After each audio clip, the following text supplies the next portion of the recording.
और मेरी जहाँ भी सहयोग होगी, मैं हमारे भिवानी के अंदर सैनिक कल्याण परिषद का पूरा जनरल सेक्रेटरी भी रहा हूँ और मेंबर भी हूँ। ये फिर हुआ है, फिर मेरी गुड़िया बीडीएस लाइन में चली गई, आज गंगानगर बीडीएस कर रही है और वो अब भी अपने फेसबुक पे हुए थे। हम भी उधर 2 दिन लगातार वहीं थे, उनके ऊपर लाठियां बांधने का काम किया गया, उनके ऊपर आंसू गैस छोड़ने का काम किया गया। तो क्या हम कल जानती हूँ, मैं कभी नहीं कहूंगी कि किसी को वोट दीजिए कि ना दीजिए, लेकिन कल को अगर आपके बच्चे सड़क पर जा रहे हैं, कंट्री है, लोकतांत्रिक देश है और कल लोकतंत्र का बहुत ज्यादा हनन हुआ है, बहुत ज्यादा एक्सप्लॉइट किया है लोकतंत्र का, हमारा फ्रीडम। तो ये इस्तीफा जो है ये सिर्फ अब नीट के लिए भी नहीं है, ये उन लोगों को भी समझने की जरूरत है कि जब बच्चा तैयारी करता है हमारे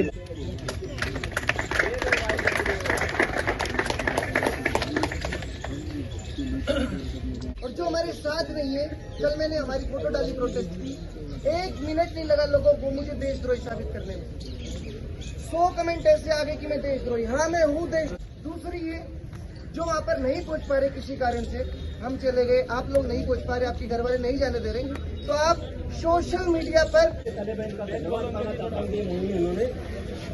जोड़ी जिस भाई ने वीडियो डाली थी, आप सभी उनको देख चुके होंगे। मैं इसका मेरी गुड़िया का फोन आया, बीडीएस कर रही है फिलहाल, बोली पापा जी वहाँ ऐसे ऐसे बात हो रही है और वहाँ जाओ। तो अपने बच्चों के लिए आपको लेने के लिए मैं तैयार हूँ, कोई भी मुझे भी कहीं भी करना प्रदर्शन में चलने के लिए तैयार हूँ। लख मारेगा सबसे पहले मेरा मारेगा, खाऊंगा पर मैं मारूंगा ना तो उसके लिए मारने पड़ेंगे, क्या वो प्रशासन हो चुके हो क्या बात। नहीं हम इस पे नहीं जा रहे हैं, कह चुके हैं ये बात। पर पीसफुली करना, हर पीसफुली, कोई भी आज तक पीसफुली धरना हुआ है उसमें पुलिस वालों ने लाठीचार्ज करके ही बस धरना प्रदर्शन खत्म किया। किसी की आज तक मांग पूरी की हो तो बता दो कोई भी, ये तो बहुत बड़ी मांग है इस्तीफे की। कोई एक मतलब गली की रोड भी बनवानी हो तो भी उसके लिए चीजें होती है, हमारे रास्ते पर बात करूँ। और पुलिस प्रशासन अपने लिए कभी नहीं रहा है, सिर्फ नेता ही कठपुतली है। ये अपने अंदर की बातें रखी है जो कि पुलिस हमारी नहीं सुनने वाली, डॉक्टर हमारी नहीं सुनने वाले, कोई भी सरकारी सिस्टम हो आपकी नहीं सुनेगा। वो कब सुनेगा? जब आपकी आवाज मजबूत होगी। कानूनी तौर पर आपको अपनी चीजें पता होनी चाहिए। आप अगर डरेंगे तो आपको और ज्यादा डराया जाएगा। अगर आप में से किसी एक को उठाया जाए या कुछ भी गलत किया जाए तो अगर आप सब लोग तैयार हो गए कि इससे पहले मुझे अगर जो करना है, जेल में इतनी जगह नहीं है कि आप सबको भर ले। और मैं एक थिएटर प्रैक्टिशनर हूँ, कलाकार हूँ। कला करने में हमें बड़ा मज़ा आता है। कला करते करते मैंने एक चीज़ नोटिस करी कि हम क्या कहना चाहते हैं, यही हमारी कला बनती है। आसपास देखते देखते मेरे अंदर बहुत दमन जैसी भावना आने लग गई कि हम पर चीज़ें थोपी जा रही हैं, बच्चों पर, आम लोगों पर, भारत के हर एक एक आदमी पर अपने डिसीजन थोप रही है कौन? सरकार, सरकारी तंत्र, हम सब पर चीज़ें थोप रहे हैं। सवाल ये उठा कब तक चलता रहेगा, और ये सिर्फ चलता नहीं रहेगा, ये मल्टीप्लाई होता रहेगा। आज 20 मरे हैं, कल 100 मरेंगे, परसों 1000 मरेंगे। तो अगर आज इसके खिलाफ आवाज़ नहीं उठाई तो शायद हम इस देश में रहने लायक ना बचें, क्योंकि हर कोई इस देश से बाहर जाकर जाना अफोर्ड नहीं कर सकता। जो एक नौजवान कर सकता है वो ये कि अपनी आवाज़ उठाकर इस देश को रहने लायक बनाए, ना कि इस देश को छोड़ कर जाए। भगत सिंह मेरे आइडल है और उनसे एक ही चीज़ सीखे कि अपने विचारों को समाज में इस्तेमाल करो। मैं अपनी आर्ट के माध्यम से भी ये चीज़ कर रहा हूँ। और कल भी हम लोग, हमारा ग्रुप जो है, जंतर मंतर पर पहली बार मैं किसी प्रोटेस्ट का हिस्सा बना। पहली बार मैंने आंसू गैस एक्सपीरियंस करा, लाठी चार्ज एक्सपीरियंस करा, और मेरे ख्याल से लगभग जो मेरी जनरेशन है उसने पहली बार कोई धरना एक्सपीरियंस करा है। और ये धरना एक्सपीरियंस करके बड़ी आत्मा को शांति मिली है। तो आज ये जो है धरना करने का हमारा यही उद्देश्य था कि हम एक अकाउंटेबिलिटी की शुरुआत करें सरकार से कि धर्मेंद्र प्रधान इस्तीफा दें। जब वो इस्तीफा देंगे तो ये पहली सीढ़ी होगी हमारी दोस्तों, और फिर शुरुआत होगी भिवानी की चीज़ों की। हम ये चीज़ें शुरुआत करेंगे भिवानी से, जहाँ हम रहते हैं। अगर यहाँ हमें अपने आसपास अन्याय दिखता है या चीज़ हम पर सिस्टम के द्वारा थोपी जाती हैं, तो हम सारे कलेक्टिव रूप से उसके लिए आवाज़ उठाएं। जिले में मैकेनिज्म को कैसे तैयार करेंगे, कैसे कैसे आगे बढ़ेंगे, क्या प्लानिंग सर? मैं जस्ट एक युवा हूँ, ये हमारा पहला प्रोटेस्ट है। मैं कोई ट्रेंड, बोलने में भी ट्रेंड नहीं हूँ, ना मैं नेता हूँ, ना मैं अपने आप को नेता मानता हूँ। यहाँ आए हुए सब लोगों की तरह ही मैं आया हूँ। बस उद्देश्य इतना है कि हम सब की आवाज़ एक हो जाए, क्योंकि जब हम कलेक्टिवली किसी चीज़ के खिलाफ बोलेंगे तो प्रशासन को सुनना पड़ेगा। तो कल जिस प्रकार से लाठीचार्ज हुआ, धरने को तितर-बितर करने का प्रयास किया, क्या दोबारा ये उठेगा या दब जाएगा? पता, भारतीय खून की है ना, एक बात यही है कि जिसको जितना इसको दबाओगे ना, ये उतना ज़्यादा खोलता है। तो सरकार ने अपना जवाब दे दिया, अब स्टूडेंट अपना जवाब दोबारा देंगे। सोनम वांगचुक को उठाकर इन्होंने 1 लाख लोगों को इनवाइट कर लिया, वरना शायद 1 लाख लोग ना पहुंचते वहाँ।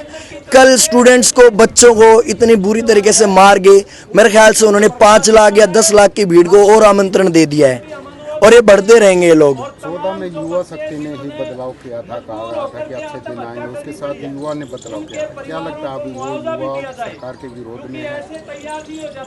सरकार के विरोध में नहीं है, हम गलत चीज़ों के विरोध में है। चाहे वो कोई भी सरकार करे, कोई भी नेता करे, उस चीज़ के खिलाफ खड़ा होना पड़ेगा। हमें अपनी जाति भूलनी होगी, हमें अपना धर्म भूलना होगा, तभी हम ये लड़ाई लड़ सकते हैं। आदमी एक टाइम पर एक ही लड़ाई लड़ सकता है, या तो वो धार्मिक लड़ाई लड़ ले या वो अपने आसपास रहने लायक सिस्टम बना ले। एक ही लड़ाई लड़ी जाएगी। तो मेरे ख्याल से पहली लड़ाई हम जो लड़नी चाहिए किसी भी युवा को, वो धर्म या जाति की नहीं, सिस्टम को ठीक करने की, साफ करने की, एक कलेक्टिव आवाज रखने की लड़ाई लड़नी चाहिए। मानते हैं जिस प्रकार से लोग एकत्रित हुए हैं, इस प्रकार से जो लोगों का एकत्रित होना, क्या मानते हो, क्या सफलता? कुछ नहीं मानता, ये कोई सफलता की गारंटी नहीं है। पता नहीं कितने लोग इकट्ठे होते हैं, लाखों लोग इकट्ठे होते हैं। इसका उद्देश्य एक प्रोटेस्ट है, प्रदर्शन है कि हम लोग इकट्ठा हुए हैं, हमारी पहली आवाज है। इन लोगों में से जितने भी लोग हैं, उनकी किसी की कोई गारंटी नहीं है। किसका खून कितनी गुलामी मानता है नहीं मानता, उसकी गारंटी मैं नहीं ले सकता। मैं इंडिविजुअल की गारंटी ले सकता हूँ। मैं शक्ति हूँ, स्टूडेंट हूँ। मैं एक कॉम्पिटिटिव एग्जाम्स की तैयारी करता हूँ। जैसे कि हमारा सिर्फ एक उद्देश्य है इस प्रोटेस्ट का कि हमें अकाउंटेबिलिटी चाहिए। वो अकाउंटेबिलिटी शिक्षा के क्षेत्र से हम शुरुआत कर रहे हैं, लेकिन हम चाहते हैं कि जो भी डिसीजन हो किसी भी प्रकार का, चाहे पेट्रोलियम का हो, चाहे सड़क परिवहन का हो, कोई भी हो, जब भी उसमें कोई कमी आए तो बच्चे आवाज उठाएं, बच्चे अकाउंटेबिलिटी मांगे। जैन जी की बात आती है, कहाँ तक आपको ये मजबूत नजर आती है? कैसे कैसे ये चीजें आगे बढ़ पाएंगी? जो अनुभव की कमी उसको कैसा पूरा करेंगे, क्या मानते हैं? जी, हमें ऐसा लगता है कि आज से पहले अगर ऐसे प्रोटेस्ट हुए होते हैं तो 20 बच्चों की जानें नहीं जाती। अब हम ये चाह रहे हैं बस कि आगे कोई बच्चा सिस्टम की वजह से आत्महत्या ना करे, वो सिस्टम से इस तरह प्रभावित ना हो कि वो अपनी जान को दांव पे लगाए। हमें पता है कि जान कितनी मायने रखती है। हम स्टूडेंट्स हैं, हम आत्महत्या नहीं कर सकते हैं। कितना हमारे साथ भी हुआ होगा बुरा इस शिक्षा के क्षेत्र में, लेकिन कितना बड़ा डिसीजन है ये आत्महत्या करना, कि कितना मजबूर हो जाता है कोई छात्र सिस्टम से। आगे आगे क्या प्लानिंग है? कैसे कैसे आप लोग आगे बढ़ेंगे? क्या इस आंदोलन को और आगे बढ़ाएंगे? कैसे क्या?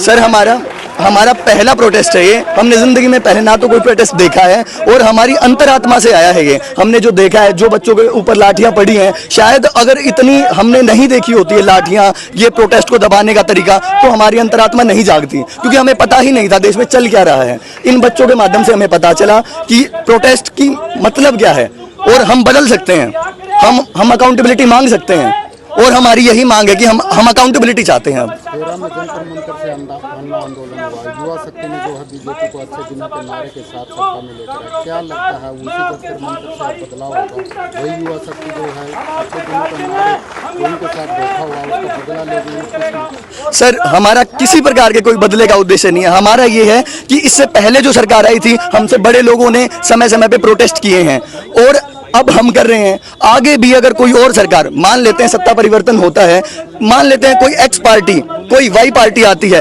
तब भी हम अकाउंटेबिलिटी मांगेंगे गलत कार्यों पे। विपक्ष आपको भारत में नजर आता है तो वो कहाँ खड़ा हुआ नजर आता है? हमें पर्टिकुलर विपक्ष, राजनीतिक क्षेत्र का विद्यार्थी हूं मैं, राजनीतिक शास्त्र का, हम किसी इंडिविजुअल की बात कभी नहीं करते कि भाई ये ही सबसे सही है। हमें राजनीति एक खेल है ऐसा जिसमें हमें बहुत से बहुत बुरे लोगों में से कम बुरा चुनना है। हमारा यही रहेगा कि कोई जो जिस इंसान की पॉजिटिविटी हमें सबसे ज्यादा प्रभावित करेगी, हम उसी का चुनाव करेंगे। हम ये निर्धारित करेंगे वो पढ़ा लिखा हो, जो भी होगा, हमें किसी पार्टी विशेष से कोई मतलब नहीं है, जो बच्चों की आवाज उठा सके, जो पढ़ा लिखा हो। हम जिले में कैसे आगे बढ़ेंगे? भिवानी जिले में सर हमने शुरुआत की है ये, हम दोस्तों ने मिलकर कि देखा है कि हमें जो बुरा लगा है, हम चाह रहे थे कि देखें कि लोगों को भी क्या वो बुरा लगा है, और अब हम आगे इसको अपने स्तर पे, क्योंकि हम नेता तो नहीं है, हम स्टूडेंट लोग ही हैं, हम अपने स्तर पे अपने लाइब्रेरीज में, अपने स्कूल में, अपने कॉलेज में स्टूडेंट्स को जागरूक करेंगे और कहेंगे कि तुम अगर अकाउंटेबिलिटी मांगोगे तो सरकार को देनी पड़ेगी। जो दिल्ली की प्रतिक्रिया के रूप में देखें, क्या माने आप, क्या मानते? देखिए, दिल्ली में जो चल रहा है वो पिछले 1 महीने से चल रहा है, और यहाँ पर भी देखेंगे तो हम लोग खुद सब स्टूडेंट हैं, और जो मुद्दा है वो स्टूडेंट को लेकर ही है, परीक्षाओं को लेकर है, पढ़ाई को लेकर है, शिक्षा को लेकर है, तो जाहिर सी बात है स्टूडेंट ही बोलेंगे। तो दिल्ली गए थे आप, क्या हालात और क्या लगता है कि जी। आंदोलन अब लंबा चलेगा या तो नहीं जाएगा? देखिए, ये हम नहीं कह सकते हैं लंबा चलेगा कम चलेगा, लेकिन जो लोग वहाँ कल थे वो उन्हें बहुत पुलिस ने मारा है, लेकिन उसके बावजूद, अब आप हालात देख लीजिए, उसके बावजूद बहुत बड़ी संख्या में वहाँ पर लोग अभी मौजूद हैं। आप देख लीजिए, आपको अपडेट शायद मिल जाएगी। क्या मुख्य मांगे क्या हैं, क्या आप मानते हैं, और आज के प्रोटेस्ट का आपका उद्देश्य क्या है? देखिए, सबसे पहली मांग तो यही कि शिक्षा मंत्री का इस्तीफा होना चाहिए और जवाबदेही होनी चाहिए। यही हमारे प्रोटेस्ट के मुद्दे हैं। प्रोटेस्ट नहीं है, पहली बात तो ये, हम लोग आज सब भिवानी में इकट्ठा हुए हैं बातचीत के लिए। तो क्या ये डिस्ट्रिक्ट स्तर पर इस चीज़ को आगे बढ़ाएंगे, कैसे रहेगा? अभी हम बातचीत के लिए इकट्ठा हुए हैं, इसके बारे में अभी आगे ऐसी कोई बातचीत हम लोग नहीं कर सकते। क्या नाम है आपका? निकिता।